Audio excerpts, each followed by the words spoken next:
Kelulusan lesen mendulang emas kecil-kecilan di negeri Pahang. Apa perlu anda tahu?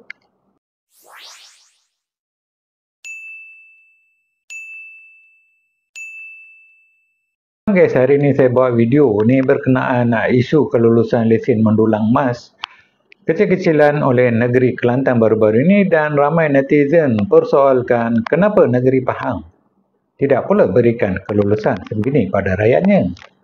Sebenarnya di negeri Pahang, aktiviti mendulang emas kecil-kecilan kini dibenarkan secara sah melalui pengenalan skim pelumbung kecil yang dikawal ketat oleh kerajaan negeri Pahang. Ramai yang tak tahu wujudnya skim pelumbung kecil.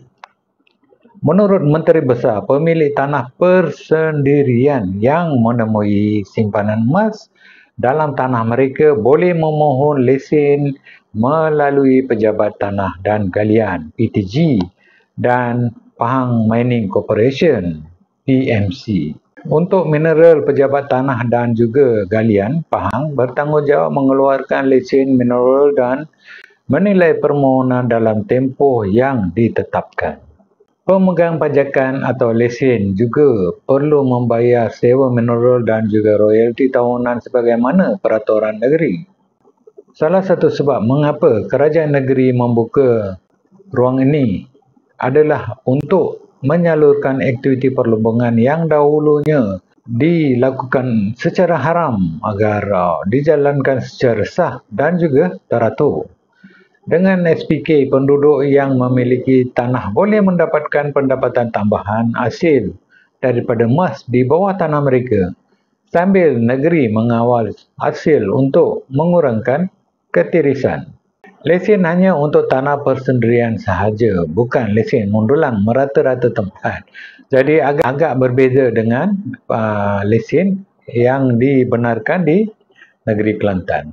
Walaupun begitu, permohonan perlumbungan kecil-kecilan ini perlu mematuhi beberapa syarat seperti proses permohonan rasmi, kajian ke atas kawasan perlumbungan, dan juga pemantauan daripada pihak berkuasa dari masa ke semasa kawasan perlumbungan tersebut. Kegunaan tanah untuk perlumbungan juga mungkin memerlukan perbit daripada Jabatan Perhutanan Negeri jika melibatkan kawasan hutan simpanan kekal. Tanpa lesen yang sah, aktiviti mendulang boleh dianggap haram dan pemegang lesen haram berdepan tindakan tegas. Sekiranya ada tanah reserve yang anda nak dulang pun boleh, tapi perlukan permohonan lesen.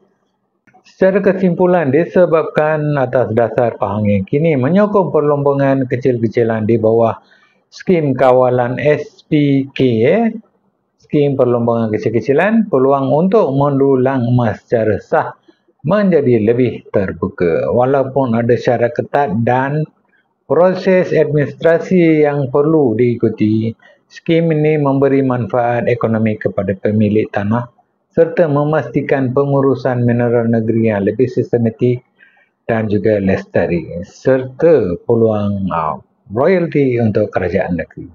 Diharap kini rakyat negeri Pahang yang ingin mendulang emas boleh mohon untuk lesen mendulang emas kecil-kecilan nanti.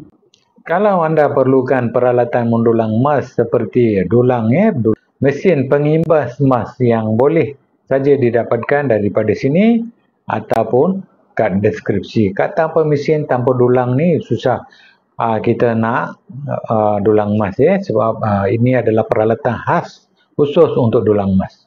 Sekian untuk video kali ini dan jumpa lagi di video akan datang.